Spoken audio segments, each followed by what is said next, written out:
Des images terrifiantes, François-Xavier Bellamy, des otages, des civils, des corps exhibés.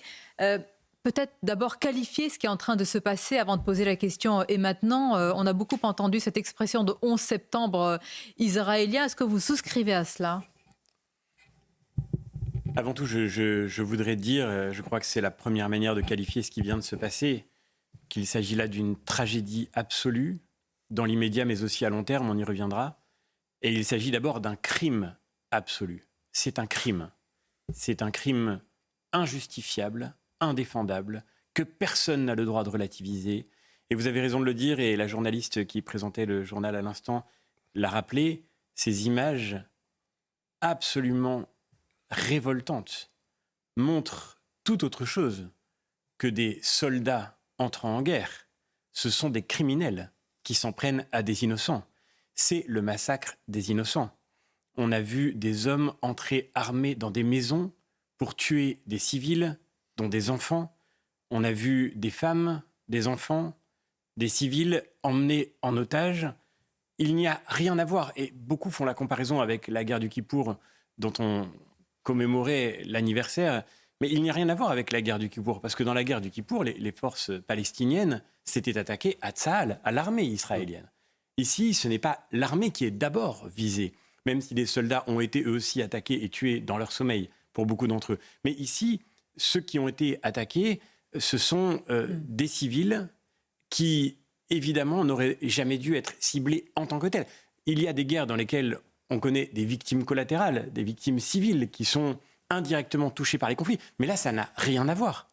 Les images que nous avons vues sont des images de criminels, de bourreaux qui cherchent dans les maisons les unes après les autres à trouver des juifs pour les tuer parce qu'ils sont juifs, à trouver des Israéliens pour les tuer parce qu'ils sont Israéliens.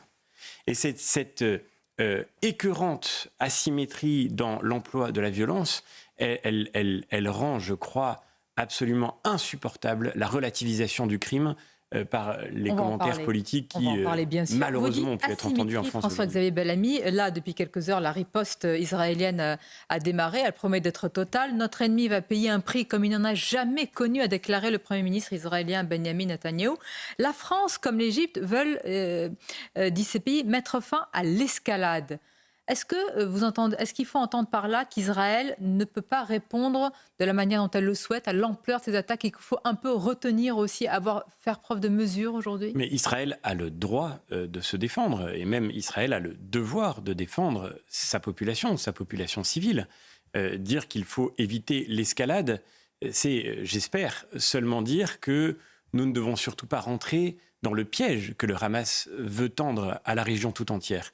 Et peut-être on y reviendra, mais en fait, ce que fait le Hamas aujourd'hui, c'est un acte d'un cynisme inouï pour régler ses comptes avec d'autres factions d'opposition palestinienne et notamment avec le Fatah, pour saisir l'occasion de la fragilité dans laquelle il voyait Israël aujourd'hui.